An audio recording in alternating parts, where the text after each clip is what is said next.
years my dad has been talking about Svalbard. He's been dreaming of the islands here, the archipelago.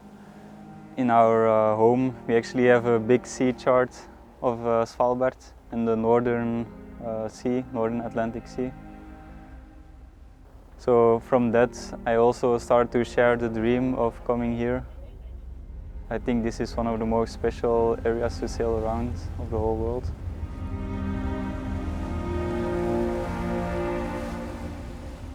I'm Ruben, I'm 21 years old and I'm the middle child of Mike and Ellie, my parents. Mike is the captain on board and together with our family we run the ship Saeftinghe. Every year we do different trips with Saeftinghe, different locations in Europe, mostly in Northern Europe. I'm Ellie, I'm the partner of Mike, the captain. We bought this ship Saeftinghe together 4 years ago. We have 3 children. The oldest one, Arne, is 23 years old. He's not much on board. Ruben, he's 21. He studies for captain, so he follows his dad, I guess. And our daughter, Noor, is 16. And we sail as a family, and people can join us on our travels. When I was young, I have a lot of interest in the Nordic and in the Arctic and the Antarctic. So I have at home a lot of books of Amundsen, Scott expeditions, all the expeditions early 1900 to discover the world, and that gives me some interest in the Arctic region. And you start reading about it, and you hear about Svalbard. When I was 16, there was no Google Maps, there was no Google Earth view, so you have to look at everything. And then you get curious about it, and then you say, yeah, I want to sail to Svalbard. Not now, but in a few years, or we will see. I'm gonna go to Svalbard. So here we are now for 4 weeks, sailed 4 weeks at Svalbard, and you have to work on it, on a dream. If you want to have a dream, you have to work on it, otherwise it stays a dream.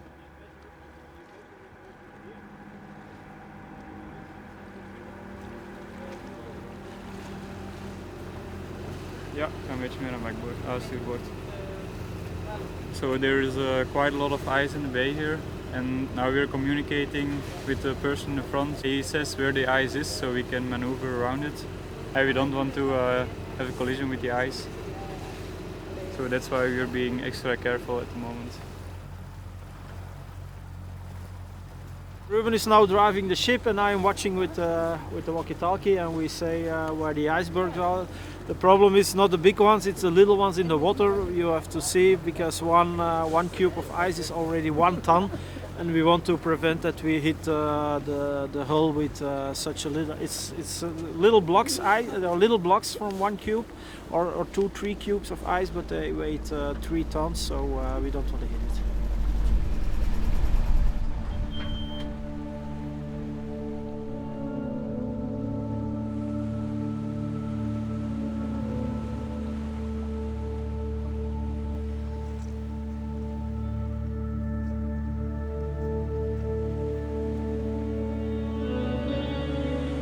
We planned to do a circumnavigation, but after 2 days we saw already a different weather forecast, and the weather has to work 100% with us to do the circumnavigation on 14 days. We spoke with the guide and the other people, the other guests on board, or we do the circumnavigation and sail a lot also against the wind, and then we couldn't visit the fjords anymore, so then we decided no, we're going to take our time. We're going up north, and we do there some nice hikes. We visit some beautiful fjords. We saw a lot of glaciers, and that makes it a little bit different, and so it was more relaxed. Otherwise we had to rush very hard.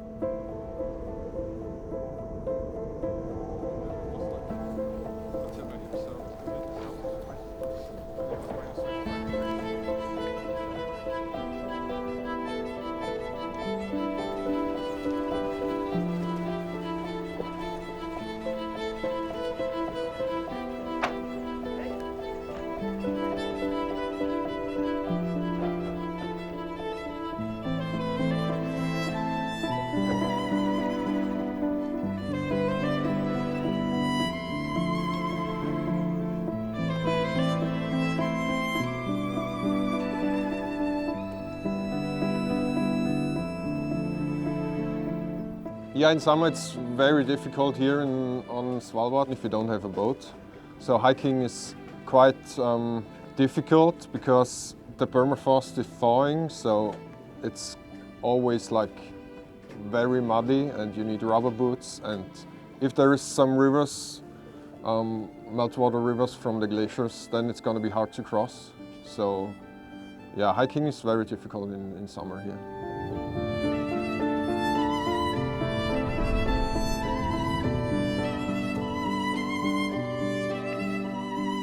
We stayed in a little anchor spot, and there we made a bonfire on the shore. First asked the guide if it's okay, obviously, and then we made from the wood on the beach, we made a bonfire and it was really cozy with everyone.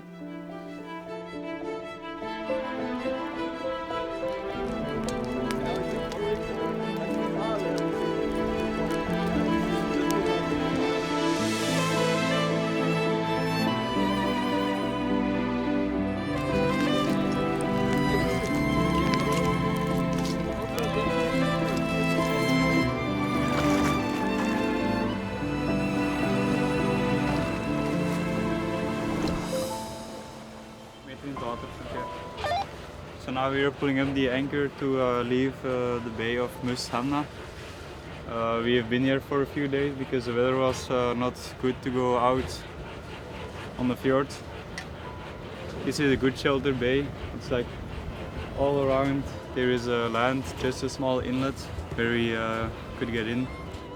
And now we go towards Moffen. There we will cross the 80 degrees north, which was the whole goal of this summer.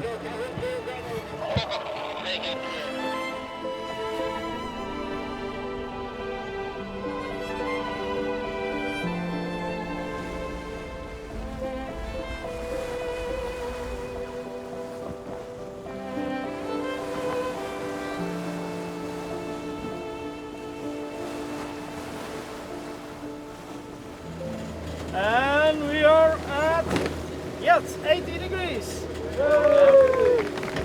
Reaching 80 degrees really felt like sailing on top of the world. If you zoom out over the map and then you see you're actually really on top of the world, that's just a very special feeling. And also, not a lot of sailors come there in their life, so it's a very special moment for a sailor. You're almost on the North Pole, it's on 90 degrees, so you're still only 600 miles from the North Pole. So it's a special thing. It's just a line on. You don't see the line because it's on the charts. You don't feel it. You don't. But it's a special thing that you go over the 80 degrees, and that you can say also we sailed with Saeftinghe from Belgium to Svalbard, and we passed 80 degrees.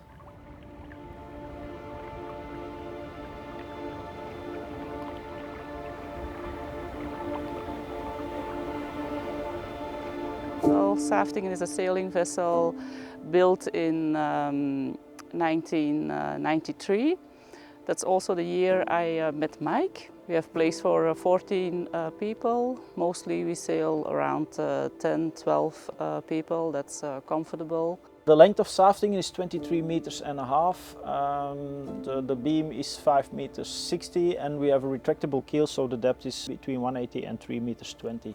It's a ketch. There has two masts, and the front mast is higher than the aftermast, and the aftermast is before the steering wheel. That's a ketch. They say also it's designed like a clipper. The bow has a shape from a clipper ship, like the old days, and it's a modern ship with classic design, so that makes it very beautiful. It's complete built in steel, and only the steering cabin, the surroundings of the steering cabin, it's wood, and also the masts are also in wood. Sailing in Svalbard, you have to take in account the ice. That's a very important one. You always have to have a good lookout. Definitely in a fjord where there is a glacier, there might be a lot of ice.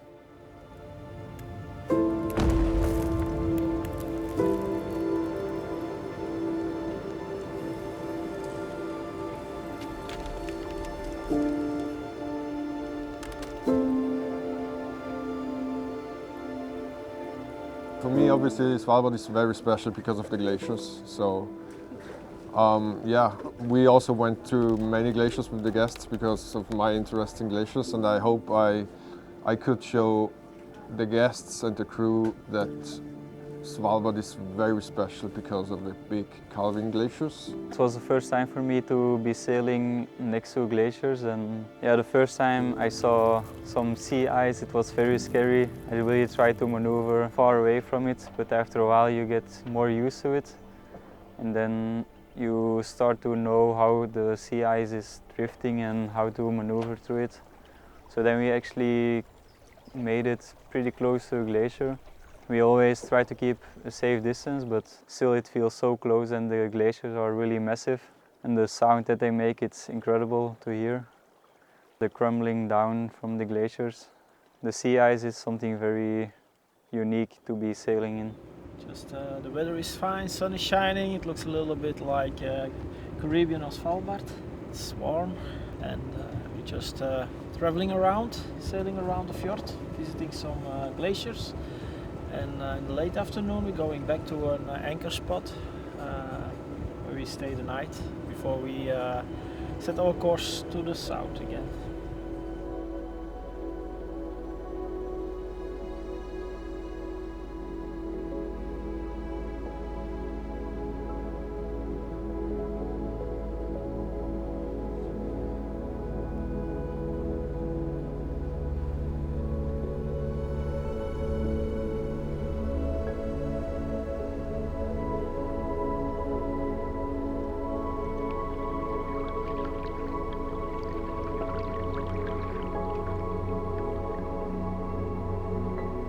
We went with the ship into Hamilton Bukta, and there we saw a lot of beautiful glaciers, and we decided to put a dinghy in the water and go with the guide and a few guests into the fjord, into the bay, to really go through the thick sea ice.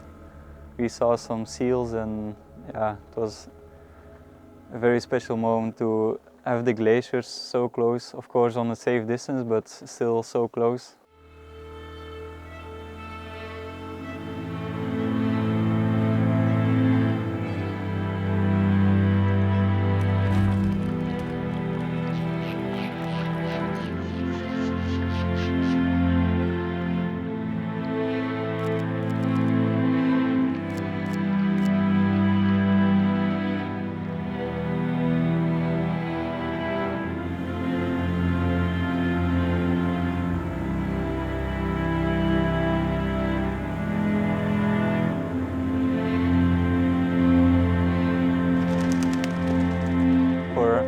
More than a week we have been trying to spot a polar bear. Sometimes we're with 4 people with binoculars watching to the shore side to spot one. And then we were sailing into a fjord, and I was looking to the horizon trying to find, and then I looked to the other side of the fjord and I saw some white dot. So then I ran inside, took the camera with a zoom lens and took a picture, zoomed in on the picture, and it actually looked like a polar bear. We changed our course 90 degrees and went straight to it. And on the moment we saw the polar bear going ashore, we realized that there were walruses in front of it. So we had the ship, the walruses, and then the polar bear walking behind it. That was, I think, that is Svalbard in one picture. Yeah, that was very special.